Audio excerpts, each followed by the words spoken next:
So in the last class, we saw an example with the find this algorithm. Today, we'll check out what are the limitations of find this algorithm, and we'll just go ahead further to see okay, how does the candidate elimination algorithm work. So the limitations to the find this algorithm, when we were solving the problem, we saw that each and every instance, when we start comparing with the next, right, we saw if there's a difference observed between the current instance to the previous instance, okay, the feature value of it, we used to generalize it with a question mark. So to the final step, when we come up with the specific hypothesis, sometimes we used to get everything as question mark, right?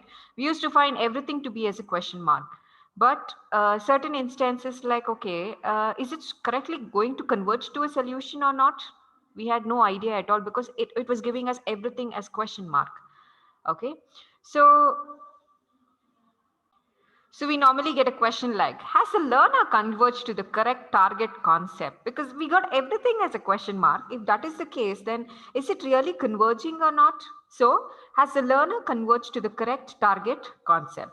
So it has no way to determine whether it has found the only hypothesis that has been consistent with the data or whether there are many other consistent hypotheses as well. See, every time if you get question mark, then what is the use of you coming up with the consistent hypothesis? Or is there any other hypothesis that we are going to get or not? So we are not aware of all of those.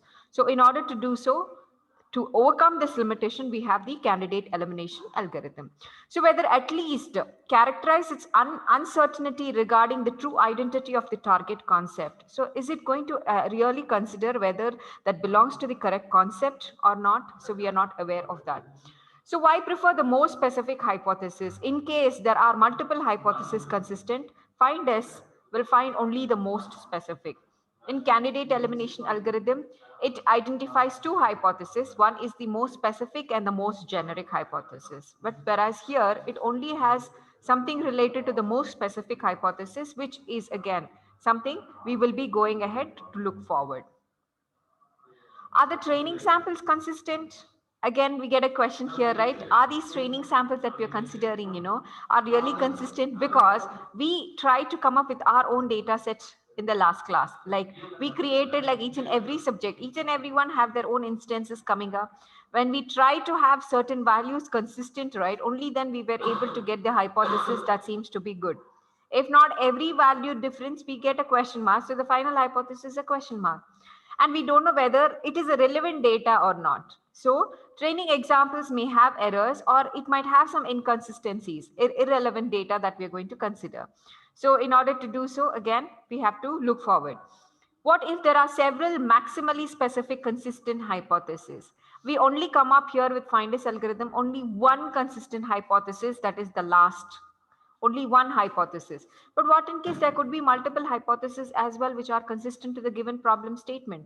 So we have to check as well, and it performs poor when it is given with the noisy training data. Here we just took up a very simple example. When we apply with a huge data set, we actually find a lot of errors or the noise which has been present with the training data, so the performance of it is very less. So to overcome all of these drawbacks that we have observed, we come up with the candidate elimination algorithm. What is the key idea behind candidate elimination algorithm? The key idea is in the candidate elimination algorithm is to output a description of a set of all hypotheses which is consistent with the training example. What is this set of all hypotheses? When I'm generalizing it, right, I generalize it and I get different set of hypotheses. So it's not just one single hypothesis that I get. When I'm generalizing it, I'm going to get multiple set of hypotheses. We are going to see how we are going to get that. Okay. It computes without explicitly enumerating all of its members. Okay. So even if you're trying to generalize it, when you put a question mark to it, right, the question mark is going to be very specific or generic to the given problem statement. See, we look at the example so that these conditions are more clear to us. So directly, let me go ahead with the example and then come to the algorithm as we normally do. Okay, so it is very easy for us to go ahead with. So this is our algorithm.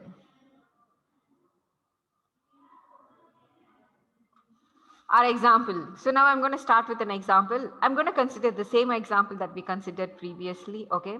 So x1, x2, x3, and x4. There are 4 instances. He's telling, okay, today I'm ready to play out. Okay. But I need to see whether the climate is really suitable for me to play or not. So in order to do so, the instances are x1 is sunny, warm, normal, strong, again warm and same. It is, we had those 6 parameters, right? So can someone recall about the 6 parameters, please?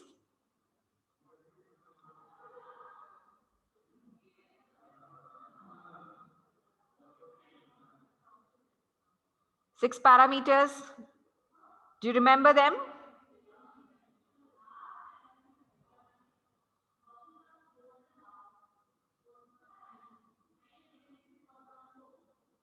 Temperature. Okay. Not temperature, sorry. Sky. Sky. Whether it is sunny or rainy. Okay. Sky. Air temperature. Wind. Humidity. Yeah. Wind. Water. Forecast. So we have these 6 parameters. So from the 6 parameters, it's telling sunny. Okay, I want the temperature, like the climate, to be as sunny. Okay, the humidity either to be as no, the sky, air temperature is warm or normal or cold. Then we have the humidity, which is normal, strong or high.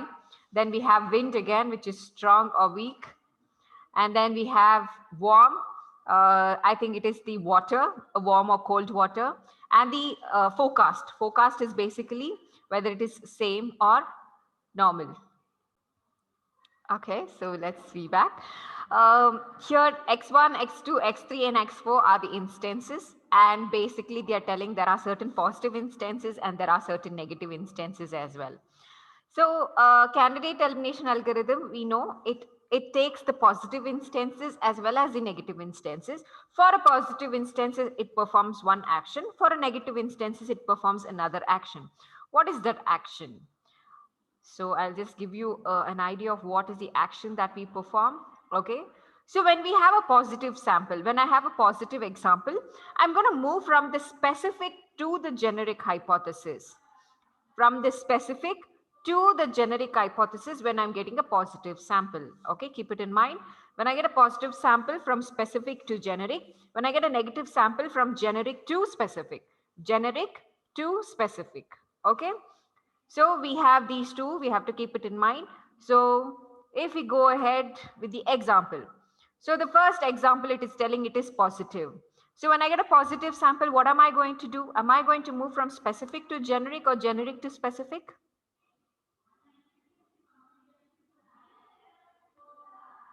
When I have a positive sample now, am I going to consider a generic to specific or a specific to generic term?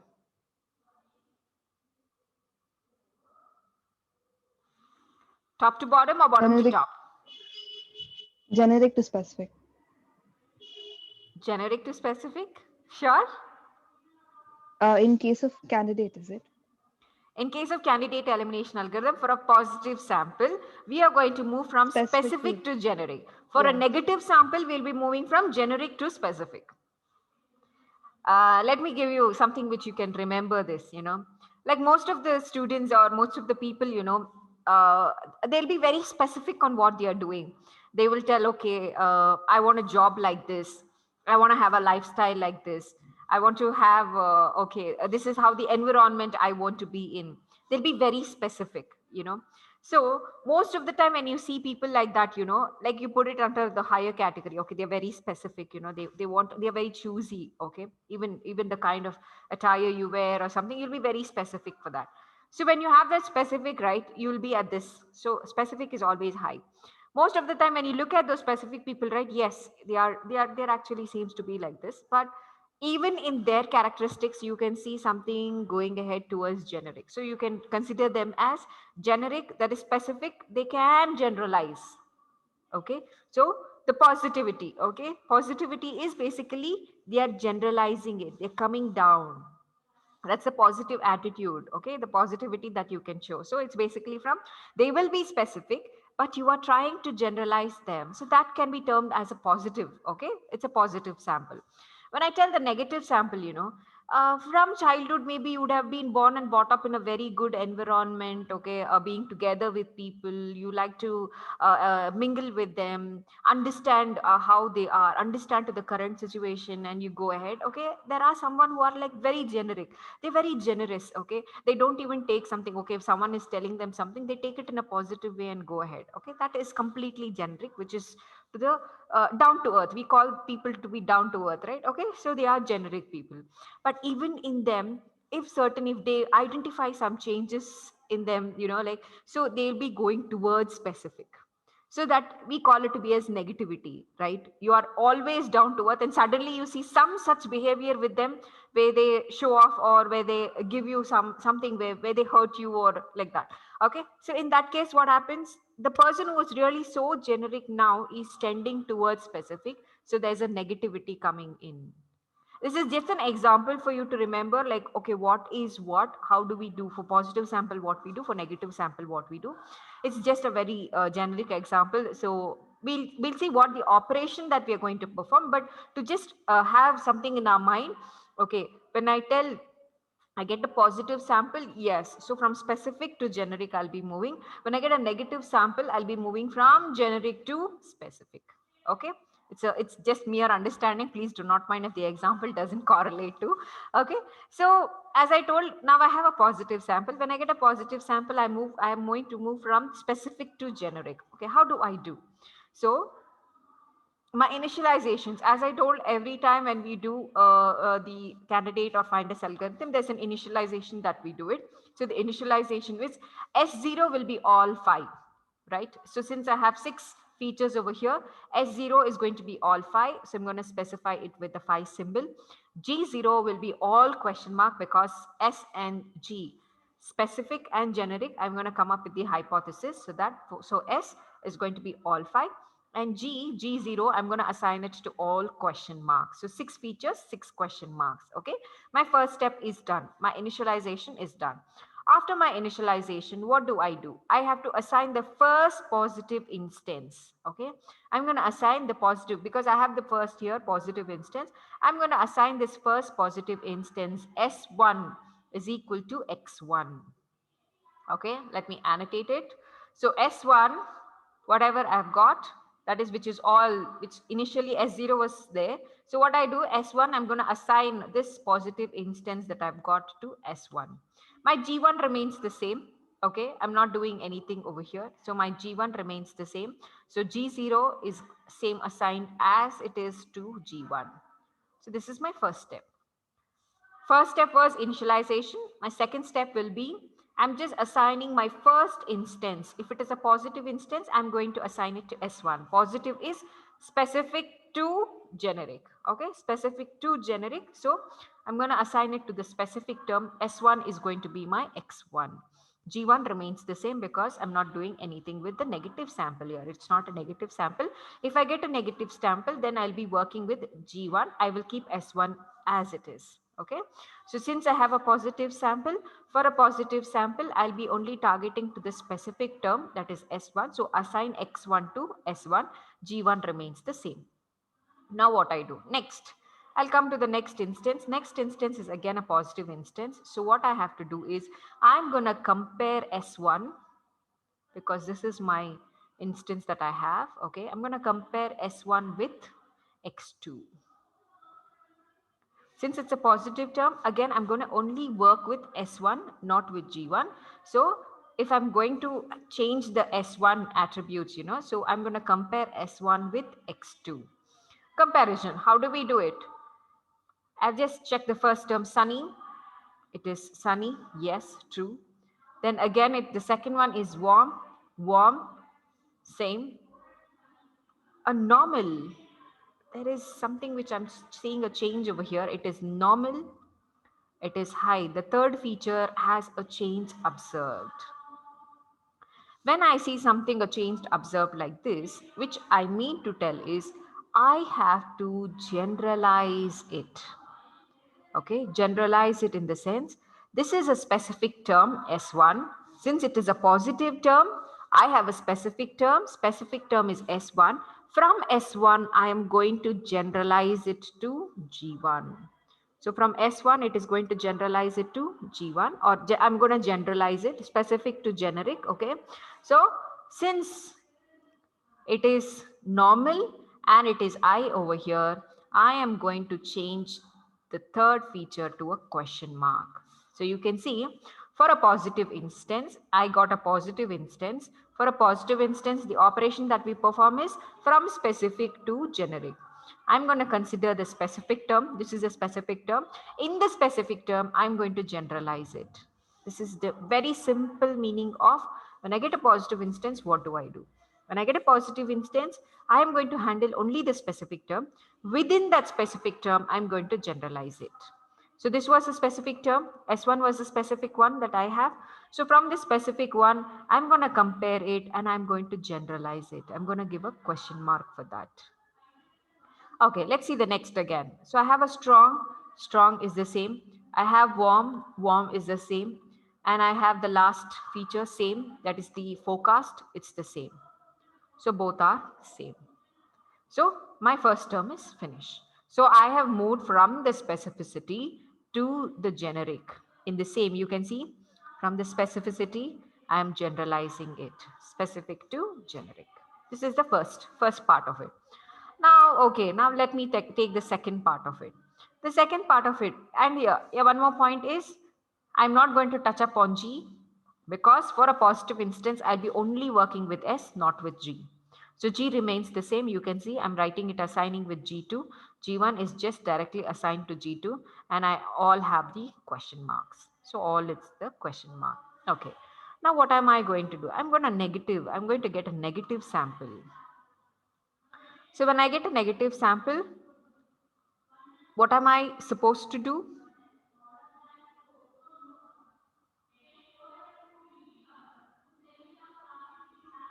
When I get a negative sample, what am I supposed to do?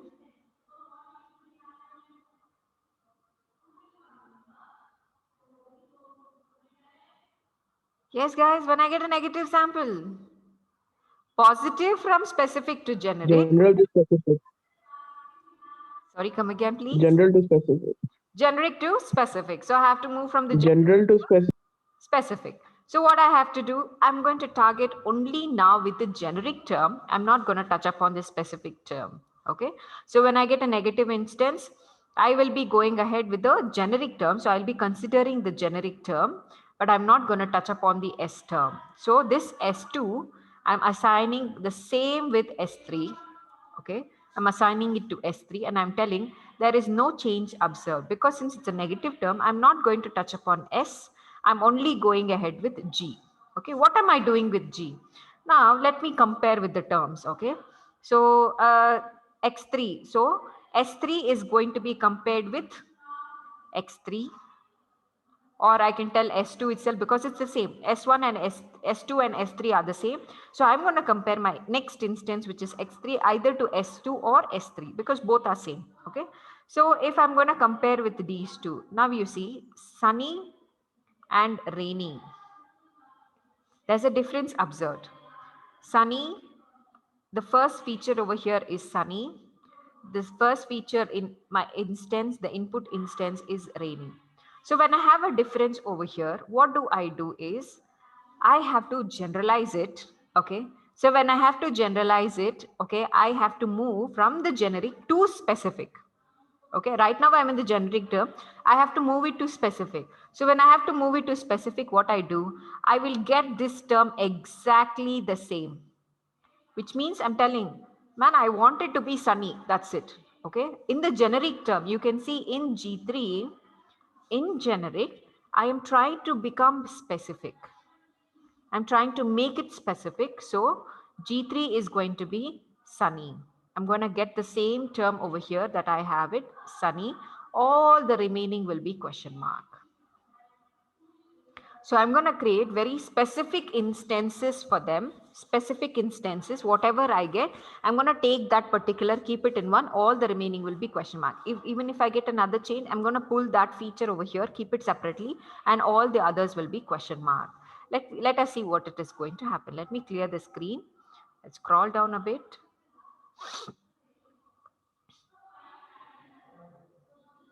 Yeah. So as I told, I have to move when I get a negative instance. For a negative instance, I have to move from the generic to specific. And when I'm telling, okay, generic to specific, I'm going to only consider the G term. I'm going to change only with respect to the G term. I'm not going to touch the S term. S terms remains the same. And I compared the first term, okay, with here. There was a difference observed. When there is a difference observed, I'm going to take that specific term. Specific term here is the sunny, okay? Sunny. In the generic, moving from generic to specific. So generic to specific, which means I'm in the generic term, generic to specific. Specific is that particular term which is unique, right? Which is having a change.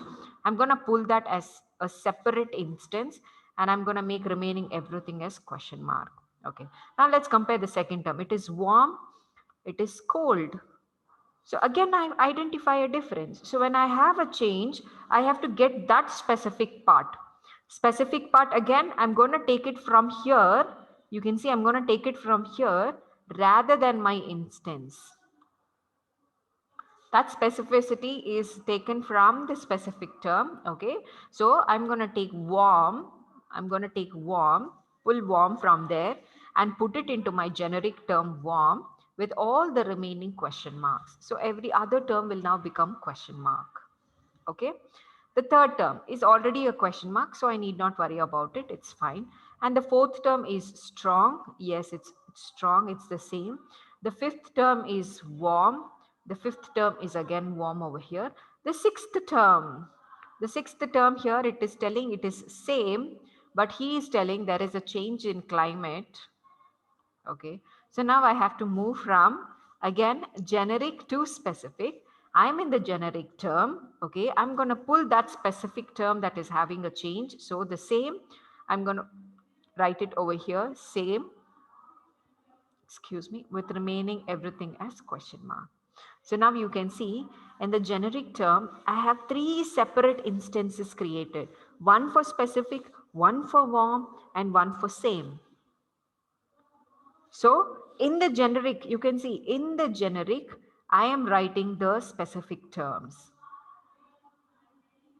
Okay. So in the generic, I'm going to write the specific terms by pulling them and making the remaining others as question mark. So I'm going to create multiple instances out of it. Okay. So this is one. Now what I do over here is I have to see if there is anything uh, with respect to a change observed. Like, see here, it is sunny. Okay. I have to see it's a question mark here, so it is fine. So all of the first feature in all of the instances, we have to check out whether all the candidates or all the features that we have considered is relevant and it is correct. If not, we have to eliminate it. Okay. So sunny, question mark remains the same. Again, you can see a warm, a question mark and question mark. So which is telling either I can have a warm or a question mark, but I should not have some value which is coinciding. Okay. So all the other terms are correct. So right now I'm not doing any elimination. So elimination is not required. Then I go to the fourth term, X4. X4 is a positive instance. When I have a positive instance, what am I doing? X4 is a positive instance. So what am I supposed to do? Specific to generic. Specific to generic. So I'm going to deal only with the specific term. My generic term remains the same. So I'm going to work with S4. Okay. And the remaining is all going to be the same. When I tell S4, so I'm going to compare S3 with X4. Okay. Sunny and sunny remains the same. Warm and warm remains the same. Question mark over here. Anyways, it is high. So if there's a difference also, it's already generalized. So I need not worry. The fourth term is strong. It is strong over here. The fifth term is warm and it is cool. What am I supposed to do now?